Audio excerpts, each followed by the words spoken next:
नमस्कार मैत्रिणींनो, माझ्या व्हिडिओमध्ये आपले स्वागत आहे। तर आज मी तुम्हाला दाखवणार आहे, ही कुर्ती बनवणार आहे मी। आणि ही कुर्ती जी आहे तर अशी शॉर्ट कुर्ती आहे बघा, जीन्सवरती खूप ट्रेंडमध्ये चालू आहे ही कुर्ती। तर त्याच्यामुळे मी ही कुर्ती शिवलेली आहे। तर मी आज हा व्हिडिओ तुमच्याशी शेअर करणार आहे, तर स्किप न करता पूर्ण व्हिडिओ तुम्ही बघा, जेणेकरून तुम्हाला कळेल कशी कुर्ती शिवायची। तर हे बघा, कुर्तीसाठी मी कुर्तीची हाईट जी आहे 22 इंच घेतलेली आहे, म्हणजे मार्जिन घेतलेली आहे मी त्याच्यामध्ये। आणि शोल्डर जे आहे 6.5 इंच शोल्डर घेतलेला आहे। मुंडा जो आहे तर मुंडा मी 7 इंच घेतलेला आहे। मुंड्याचं माप 7.5 इंच आहे। आणि छातीचं माप जे आहे तर 36 इंच आहे। आणि 2 इंच त्याच्यामध्ये पण मी मार्जिंगसाठी 2 इंच घेतलेला आहे। आणि आपण याचा आकार द्यायला, मुंड्याचा आकार द्यायला 1 इंचावरती एक आकार दिला आणि दुसरा आकार जो आहे तो 1.5 इंचावरती दिला, जसं मी व्हिडिओमध्ये दाखवते त्याप्रमाणे। त्याच्यानंतर वरतून खाली आहे बघा 14 इंच मी उंची घेतलेली आहे आणि 1 इंचावरती एक मार्क केलेला आहे। 14 इंच जिथं आपण घेतलं तिथून 8 इंच घेतलं समोर, त्याच्यात 2 इंच मार्जिंगसाठी घेतलं। खालचे असं 20 इंच घेतलं, तिथं 9 इंच घेतलं आणि 2 इंच मार्जिंगसाठी घेतलं। आणि आता हा जो आहे आपण 9 इंचावरती मार्क केलेला, तर तिथून तो आकार द्यायचा। आणि हा जो आकार देते मी तो मार्जिंगसाठी आकार असणार आहे।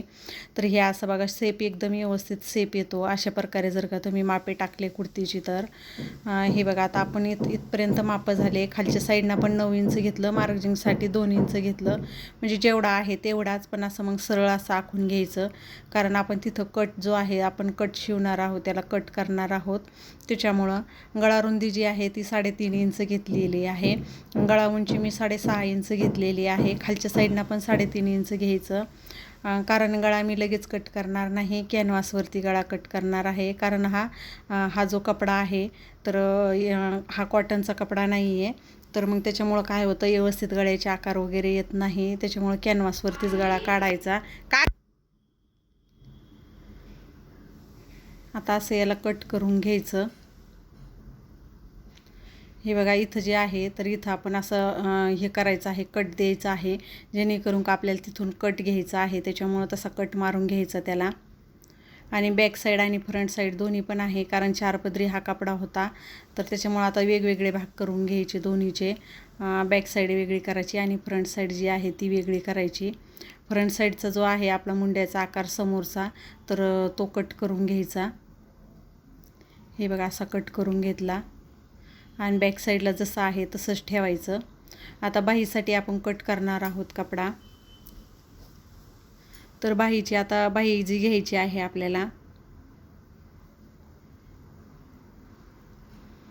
तर पूर्ण बाही फुल आहे, त्याच्यामुळं 24 इंच मी घेणार आहे बाहीची उंची। म्हणजे बाहीची उंची जी आहे तयारी 19 आहे। आणि त्याच्यामध्ये आपण काय करणार आहोत, वरती पब बाही शिवायची आहे, त्याच्यामुळे 24 इंच घेतली मी। बाहीची जी घडी आहे ती 9 इंच घेतली आणि कॅप हाईट जी आहे ती 3 इंच घेतलेली आहे। आणि 3 इंचापासून 2 इंच असं थोडं मध्ये घेतलं आणि असा बाहीचा आकार देऊन घेतलेला आहे। आता वरती जे आहे तर वरती मी 3 इंच घेतलं, साईडला पण असं 3 इंच घेतलं। 3 इंचाचा असा बॉक्स तयार करून घ्यायचा आणि त्याला असा वरती असा आकार द्यायचा, कारण मग आपली पब बाही होती, कारण त्याला आपण चुन्या टाकणार आहोत वरती, त्याच्यामुळं तशी पब बाही घ्यायची। खालच्या साईडनं जे आहे मी 6.5 इंच घेतले, 6 इंच घेतलं, 2 इंच त्याच्यामध्ये पण मार्जिंगसाठी घेतलं। ते तुम्ही कमी जास्त करू शकता, कारण नंतर पण आपल्याला कमी जास्त करता येतं। हे बघा, असं आखून घेतलं आणि हा जो आहे पहिला आकार मी कट करून घेतला आणि दुसरा आकार नाही कट केला, कारण नंतर आपण कट करू शकतो शिवता वेळेस पण। आणि वरती जो आहे बाहीचा मध्ये जो आहे तिथं आपण असं हे केलं, कैचीना क्रॉस तिथं कैची मारून घेतली एक, कारण की आपल्याला मग शिवताना सोपं जातं। हे बघा, आता आपली कटिंग झालेली आहे। आता आपण याला शिवायला घेणार आहोत। तर मी जे आहे कॅनव्हास पेपरवरती जे आपल्याला हे आहे नेकचं जे आहे ते मी आखून घेतलेलं आहे। बॅक नेक जो आहे तो राऊंडमध्येच घेतलेला आहे आणि समोरचा असा पंचकोनीमध्ये घेणार आहे। त्याच्यामुळं हा जो दुसऱ्या कपड्यावरती मी असं प्रेसनं असं चिटकून घेतलेला आहे आणि त्याच्या साईडनं जे आहे तर मग असं राऊंड साईडनं जे आहे तर असं थोडी टिप मारून घ्यायची, जेणेकरून व्यवस्थित हे होऊन जातं। आतल्या साईडनं राहणार आहे हा कपडा, तर त्याच्यावर मॅचिंग असा घेतला। याचा पण असा मध्ये काढून घ्यायचा। मध्ये काढल्यानंतर तर गळा इकडं सरकत नाही, आपल्याला पण जॉईंट करताना सोपं जातं. म्हणून त्याचा असा मध्ये काढून घ्यायचा. आता याची फ्रंट साईड आणि बॅक साईड वेगवेगळी आहे. तर आता ही जी आहे तर मी ही फ्रंट साईड घेतली, याचा पण असा मध्ये काढून घ्यायचा. आणि मध्ये काढून घेतल्यानंतर याच्या मध्येवरती हा जो आहे तर हा मध्ये आणि हा मध्ये एकावर एक ती एकदम व्यवस्थित ठेवायचा, की जेणेकरून असं सरकल्या गेलं नाही पाहिजे. आणि त्याला जे आहे तर अशी पिना लावून घ्यायच्या, कारण पिना लावल्यामुळं काय होतं, मग सरकणार नाही तो कपडा. आणि तर मग सरकला तर मग गळ्याचा आकार वेगळा होऊन जातो, म्हणजे चुकल्या जातो तो आकार. एकदम व्यवस्थित बघून घ्यायचं. आणि जी कॅनव्हास आहे तर कॅनव्हासच्या साईडनं अशी बरोबर एकदम अशी खेटून अशी टीप मारून घ्यायची. कॅनव्हासवरती पण नाही जाऊ द्यायचं, कपड्यावरतीच टीप मारायची, पण अशी एकदम खेटून घ्यायची. आणि जिथं अशी कॉर्नर आहे तिथं दाब उचलून घ्यायचा आणि सुईमध्येच ठेवायची, कारण मग इकडं कुठं सरकल्या जात नाही. सुई तशीच मध्ये राहून द्यायची, नुसती वरची दाब जो आहे तो उचलून घ्यायचा वरती.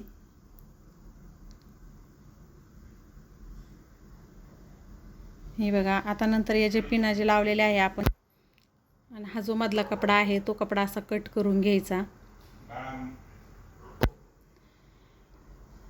हे असं क्रॉसमध्ये कट करायचं बघा त्याला. आणि जे कॉर्नर असतात त्याच्यावरती पण असं कट करून घ्यायचं, जेणेकरून काय होतं, जे क्रॉस आपले हे जे असते जे आपला आकार जो आहे तो एकदम व्यवस्थित बाहेर निघतो. जे कॉर्नर जे कोपरे असतात ते पण एकदम व्यवस्थित बाहेर निघून जातात. आणि त्याच्यावरतून अशी दाबटीप मारून घ्यायची.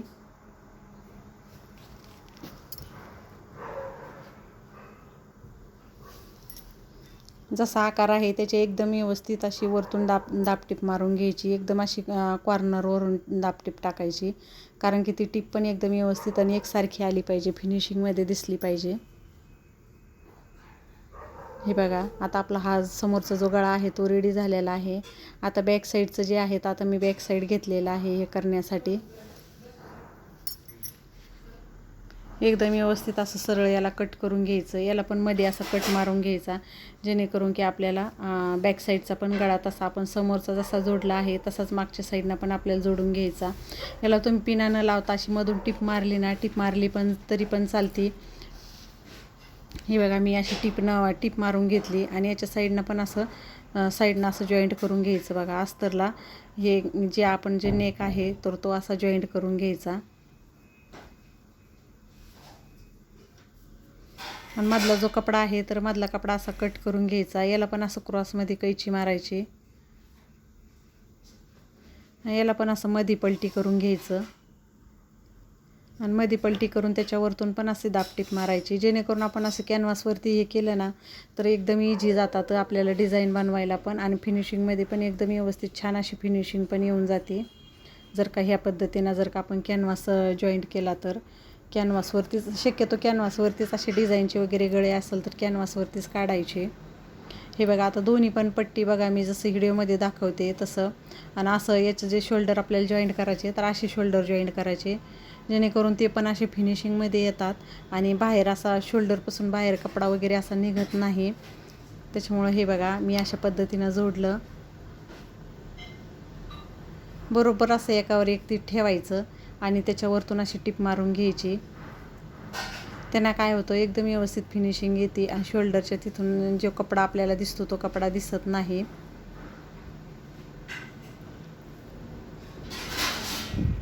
आता आपल्याला जे आहे आता बाही जॉईंट करून घ्यायची आहे. जो एक्स्ट्रा कपडा कुठे दिसत असेल तर एक्स्ट्रा कपडा जो आहे तो कपडा कट करून टाकायचा. आता ही जी बाही आहे बघा, तर आपण बाहीला पण हे बघा इथं अशी कैचीनं थोडंसं कट करून घ्यायचं, जेणेकरून का आपल्याला इथून सुन्या टाकायच्या आपल्या पण लक्षात आलं पाहिजे. आता मी ह्या साईडनं 3 सुन्या टाकल्या आणि इकडच्या साईडनं त्याची विरुद्ध दिशा केली आणि इकडच्या साईडनं अशा 3 सुन्या टाकल्या. अशा सुन्या टाकल्यानंतर काय होतं, एकदम व्यवस्थित आपला पफबाई जी आहे ना तर ती वरती अशी एकदम व्यवस्थित पफबाई दिसती. त्याच्यामुळे अशा सुन्या टाकायच्या. खालच्या साईडनं मी 1 इंचाचं फोल्ड केला आणि फोल्ड करून त्याच्यावरतून अशी टीप मारली. जेव्हा बाईची मी हे घेतलेलं हाईट घेतलेली आहे त्याच्यामध्ये 2 इंच एक्स्ट्रा कपडा घेतलेला होता, कारण की खालच्या साईडनं आपला 1 इंच जाणार होता, वरच्या साईडनं पण शिलाईमध्ये कपडा जाणार होता. त्याच्यामुळे आपण जेव्हा मापे घेतो तेव्हा त्याच्यामध्ये आपला मार्जिंगचा जो कपडा आहे तो कपडा त्याच्यामध्येच मार्जिंगचा एक्स्ट्रा कपडा घ्यायचा. एक्स्ट्रा कपडा आपण मार्जिंगमध्ये जर घेतला तर मग आपला कपडा कुठं कमी वगैरे पडत नाही. ह्या बाईला पण तसंच त्या प्रकारेच असं हे करून घेतलं, वरती चुन्या पाडून घेतल्या आणि समोरचा जो आकार आहे तो मी कट केलेला नव्हता. तो मग आता बाई जॉईंट करताना तो आकार असा कट करून घ्यायचा. ह्या बाईचा पण असा मध्य जो आहे मध्य काढून घ्यायचा आणि जे शोल्डरवरती आहे बघा ही अशी बाई ठेवून बाई जॉईंट करून घ्यायची. अर्ध्या इंचावरती असा अर्धा इंच कपडा सोडायचा आणि त्याच्या साईडनं अशी टिप मारून घ्यायची. तुम्ही अशीच अगोदर बाही जॉईंट केली तर आपल्याला सोपं जातं. फिटिंग केल्यानंतर बाही जॉईंट करायला थोडंसं जे नवीन शिकतात त्यांना जमत पण नाही आहे आणि एकदम व्यवस्थित पण येत नाही आहे. त्याच्यामुळं अगोदरच अशी बाही जॉईंट करून घ्यायची. आता इकडच्या साईडची बाही जी आहे ती पण बाई आपल्याला तशीच जॉईंट करून घ्यायची.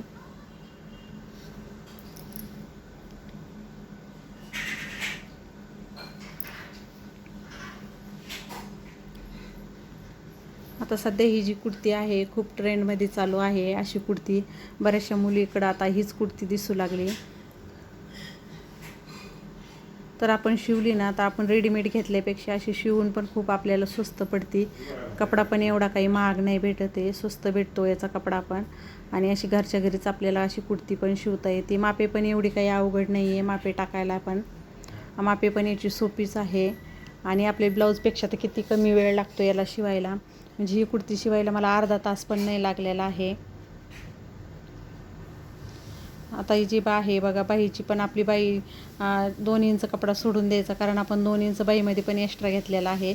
खाली फिटिंगला पण आपण 2 इंच जो आहे मार्जिंगसाठी आपण 2 इंच घेतलेला आहे, तो 2 इंच कपडा सोडून द्यायचा आणि त्याच्यावरतून अशी फिटिंग करून घ्यायची बघा.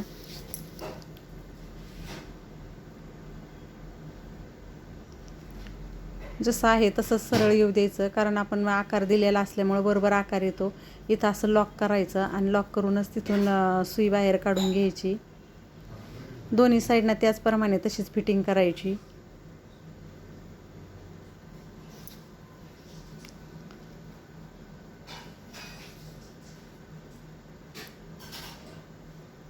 आणि जो एक्स्ट्राचा कपडा असतो तो एक्स्ट्रा कपडा कट नाही करायचा. आपण मार्जिंगसाठी तुम्ही 1.5 इंच जरी कपडा घेतला तरी पण चालतो, पण मी 2 इंच कशामुळं घेतला की जे आपण नवीन शिकणार असतो तेव्हा आपल्याला कमी जास्त कपडा लागतो, त्याच्यामुळे मी 2 इंच कपडा घेतलेला आहे.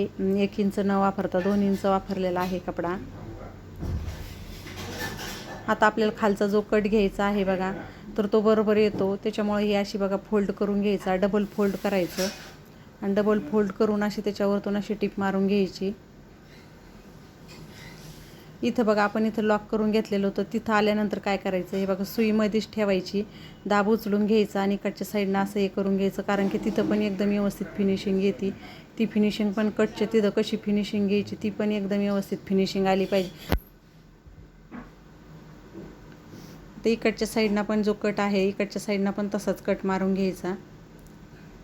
हे बघा असा मध्ये कपडा फोल्ड करायचा, कारण तो कपडा आपला किती आहे, आपण मार्जिंगसाठी 2 इंच घेतलेला आहे, 2 इंच कपडा आहे तो, त्याच्यामुळे 1 इंचाची अशी डबल फोल्ड करायचा आणि डबल फोल्ड करूनच अशी टिप मारायची वरतून. तुम्ही जेवढा मार्जिंगसाठी कपडा घेतला तेवढा इथं कपडा उरतो, त्याच्यामुळे तो कपडा आपल्याला जो आहे तो कपडा आपल्याला इथं कटमध्ये ॲडजस्ट करून घ्यावा लागतो. हे बघा असे दोन्ही साईडनं आपले कट मारून झाले. खालच्या साईडनं पण 1 इंचाचा असा फोल्ड करायचा आणि फोल्ड करून त्याच्यावरतून पण अशी टिप मारून घ्यायची.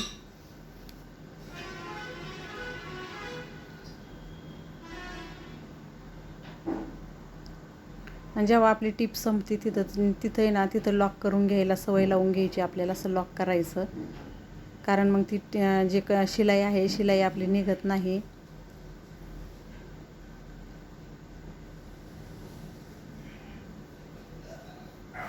हे बघा जी कुर्ती जी आहे आपली कुर्ती शिवून रेडी झालेली आहे बघा.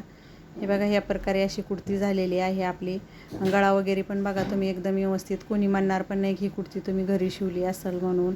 रेडीमेड कुर्तीसारखीच झालेली आहे जी आपण रेडीमेड घेतो. आता रेडीमेड घ्यायची म्हणले तर ही कुर्तीची किंमत जी आहे 550 ते 600 रुपये आपल्याला मार्केटमध्ये ही कुर्ती मिळेल, पण आपल्या घरच्या घरीच आपण शिवून घेतलेली आहे बघा.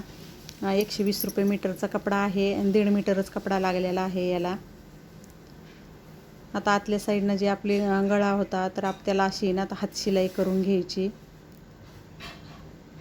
किंवा तुम्ही टीप मारून घेतली तरी पण चालते, पण हातशिलाई जर केली तर एकदम व्यवस्थित अशी फिनिशिंग येते. फिनिशिंग येण्यासाठी अशी आपल्याला हातशिलाई करावं लागते आतून. हातशिलाई केल्यानंतर वरतून आपण जी दाबटीप टाकली ती राहू द्यायची, किंवा तुम्हाला काढायची असली तुम्ही काढू पण शकता, पण राहू दिली तरी पण छान फिनिशिंग येते त्याला अशी.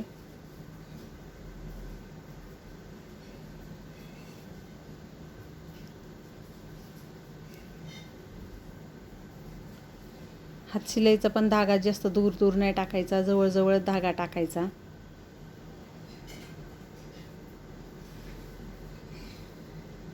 हे बघा आपली हातशिलाई पण झालेली आहे. आपली जी ही कुर्ती आहे आता शिवून रेडी झालेली आहे. आणि बघा घातल्यानंतर ही कुर्ती कशी बसली. हे बघा एकदम छान अशी कुर्ती आपली शिवून रेडी झालेली आहे. तर माझा आजचा व्हिडिओ तुम्हाला कसा वाटला ते मला तुम्ही कमेंटद्वारे कळवा. जर का तुम्ही माझ्या चॅनलवरती नवीन असाल तर माझ्या चॅनलला सबस्क्राईब करा. आणि तुम्ही माझा पूर्ण व्हिडिओ बघितल्याबद्दल धन्यवाद.